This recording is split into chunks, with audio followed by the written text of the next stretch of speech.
Welcome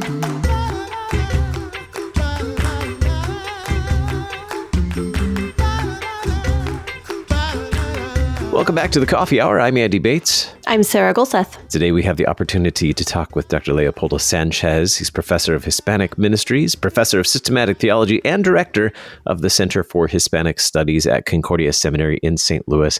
Dr. Sanchez, thanks for being our guest on the Coffee Hour. My pleasure. Tell us more about the need for conversations and studies for church leaders in multi-ethnic topics. Yes, this is hugely important in many ways. First, because of God's own love for the nations. And that call for the church to go out to all nations and share the gospel, make disciples through baptism and teaching. So I think that's a big part of it. You know, we want to do whatever we can so that we, with the Lord's blessing, can make a difference in the lives of people of all nations through the gospel of Jesus Christ.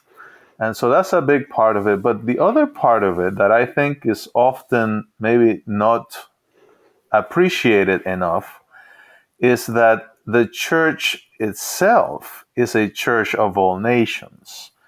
And so we have lots to learn from the church all over the world. And in fact, Christianity is growing faster now in what's called the Global South, Asia, Africa, and Latin America. In fact, the largest Lutheran churches are now in Africa. A lot of people don't know, for instance, that the largest Lutheran university is actually in Brazil. Mm-hmm. And so we have a lot to learn, to receive, right? Many gifts from churches all over the world, which are also here in the United States. So the Global South is not just out there, but through immigration and through birth rates. We have also the migrants and the children of the Global South right here in the United States. So the church itself bears witness to God's love for all nations. And so we have much to learn from Christians in other parts of the Christian world. Mm-hmm. And that is the topic of this Multiethnic Symposium, learning what we can gain from the Global South, the church in the Global South, all of our brothers and sisters outside of the United States. Tell us a little bit more. Let's dig in a little bit into some of the things that we can learn. What are some of those areas that we can learn from our American Christian point of view? What are some of those areas that we can learn from our brothers and sisters from other cultures? Well, I think there are so many lessons, of course, but I think part of what we can learn is maybe a more community-oriented approach to the Christian faith. Sometimes in North America, we tend to be more individualistic in how we think about the Christian faith. There is, of course, a personal dimension to the faith, but we live as the church, not just as individual people who have their relationship with God without concern for the whole. And I think Christianity in the Global South really brings a community-oriented dimension to our life together. And what that means, therefore, is that there are a lot of what I like to call happy exchanges, to borrow language from Luther, right? Where you have Christians sharing each other's joys and burdens as a normal way of life. You know, sometimes in individualistic cultures, people like to kind of keep things to themselves, and they don't like to be vulnerable. They don't like to sort of share life together with others.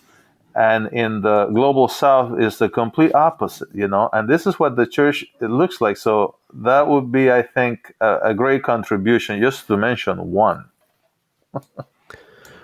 What do you hope we'll learn or gain in this upcoming symposium?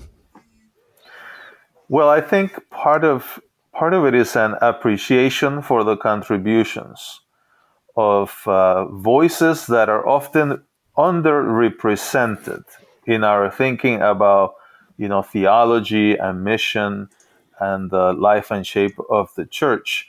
I think we often tend to think in sort of multicultural ways, where you have kind of a multiplicity of cultures, but they are kind of parallel to each other. So we never really have to meet one another, The symposium wants to embed in people's minds that we ought to think of the church in a more intercultural way.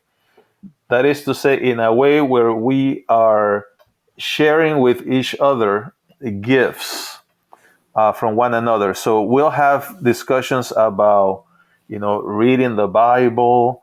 We'll have discussions about singing the church's song.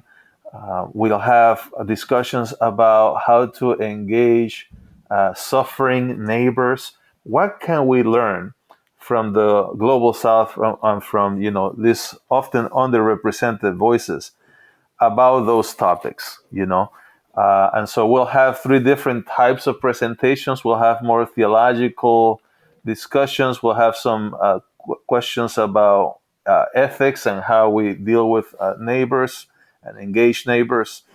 And we'll have discussions also about music and so on. So these are some of the things that we hope, will help people think more interculturally about what it means to be Lutheran, and to really, in some ways, reclaim the idea that we are a global church. That when we think Hispanic or Asian or African or African American, we don't say, well, that's our diversity. No, that's not just our diversity. This is the church. We're not your diversity. We actually are the church together. Mm-hmm. We are one body as Christians together as a community. How can we approach these conversations? What are some ways to kind of come with an open mind to learn some of these things that may be new concepts and new ideas for some people? Well, I think one of the best ways to do this is to come face to face with a neighbor from the global south. Mm-hmm. It's, I think, very easy to maybe dismiss what we can learn from the other unless we meet the other face to face somehow. And I think the Multiethnic Symposium allows us to enter the world of the neighbor who maybe is not as known to us. And this is, I think, valuable even if you live in a part of the United States where maybe you don't have as many neighbors, who come from the global south. I think learning about the global south and seeing what's happening there and how God is blessing Christians in all parts of the world could be a tremendous, I think, encouragement to any pastor or any deaconess or any lay leader in any place in the United States. By seeing what God is doing and how God is revitalizing his church and growing his church in other places. I mean, it's an occasion for thanksgiving and for joy, and perhaps can bring new zeal, in the church's mission, even if you're in a little small town somewhere in the Midwest. This year, being able to bring back the Multiethnic Symposium, but taking it virtual, how does that open the door for others to participate who normally might not be able to travel? Mm-hmm. Who does this open up the symposium to? Well, this is a very important question, because sometimes we have, of course, people who, for health reasons, might not be able to travel. Sometimes there are financial reasons too. The pandemic has hit people pretty hard, either in terms of health or financially. And so we wanted to make this very, very affordable. Also, we have people who come from Global South communities who have been impacted very negatively by the pandemic, or the churches they serve, or the ministries they serve. And so we wanted to make it also for them, very accessible. So I think what this will allow is greater representation and greater intercultural exchange, which is precisely what we wanted. So it's a wonderful way that is actually working this way this year, and we'll see what happens. Well, Dr. Sanchez, we really appreciate your time today and looking forward to folks enjoying the Multiethnic Symposium this year coming up at Concordia Seminary in St. Louis. Please come. We'd love to have you. You've been listening to The Coffee Hour. I'm Andy Bates. I'm Sarah Gulseth.